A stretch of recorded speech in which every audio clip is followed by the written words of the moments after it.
संगी हो संगवारी हो भैया चैन सिंह वड़कड़े जी के चुनाव चिन्ह हवे पंजा छाप। ओही में बटन दबाना है और भारी से भारी बहुमतों में विजय बनाना है।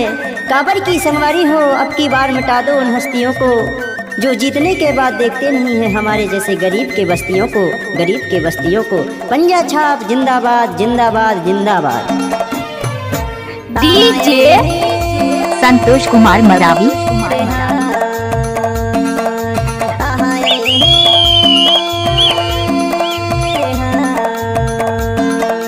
चैन सिंह भैया के पंजा निशाना, ए दीदी ए भैया बटन दबाई। हाय दैया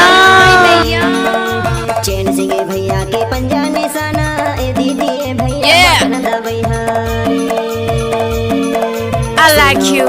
दीदी सुनो बा भैया, चैन सिंह भैया ला जरूर जीतई हारे। सुनो दाई दीदी सुनो बा भैया, चैन सिंह भैया ला जरूर जीतई हारे।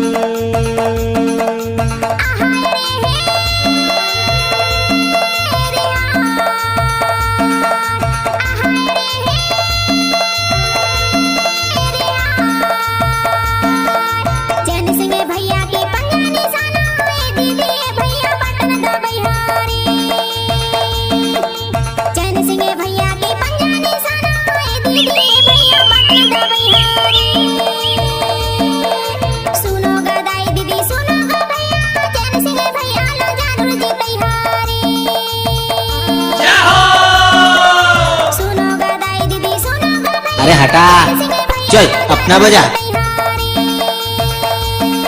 संगी हो संगवारी हो भैया चैन सिंह वड़कड़े जी के चुनाव चिन्ह हवे पंजा छाप। संतोष कुमार मरावी। दबाना है नवटोला गौरा बहुमतों में विजय बनाना है। काबर की संगवारी हो, अब की बार मिटा दो उन हस्तियों को जो जीतने के बाद देखते नहीं है हमारे जैसे गरीब के बस्तियों को, गरीब के बस्तियों को। गाँव गली नगर शहर में चैन सिंह भैया ला जरूर जीतई हा।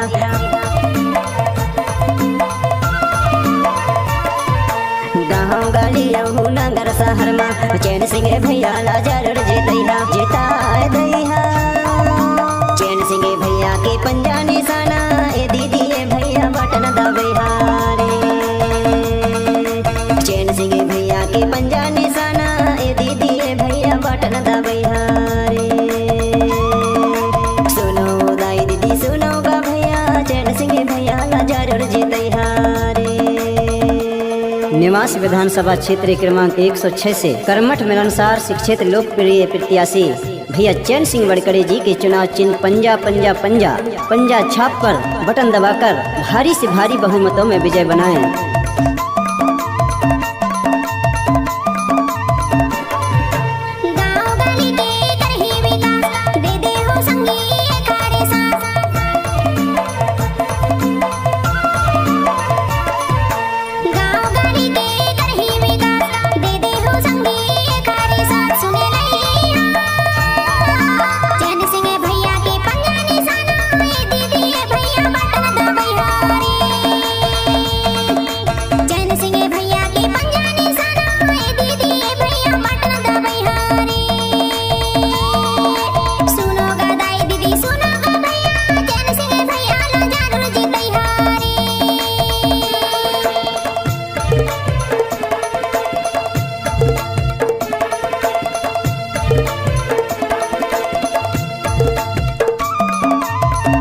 DJ Santosh Kumar Maravi. Open gangnam style। जिला मन लगे है हवे निवासी, विधानसभा के प्रत्याशी।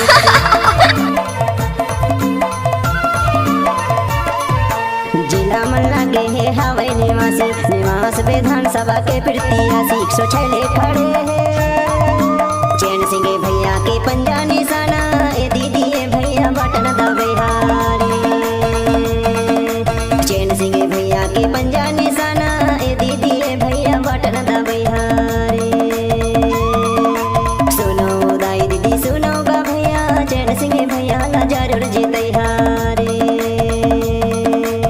निवास विधानसभा क्षेत्र क्रमांक 106 से कर्मठ मिलनसार शिक्षित लोकप्रिय प्रत्याशी भैया चैन सिंह वड़कड़े जी के चुनाव चिन्ह पंजा पंजा पंजा पंजा छाप कर बटन दबाकर भारी से भारी बहुमतों में विजय बनाएं। आप सभी से निवेदन हवे मतदान दिवस 17 नवंबर दिन शुक्रवार को मतदान केंद्र में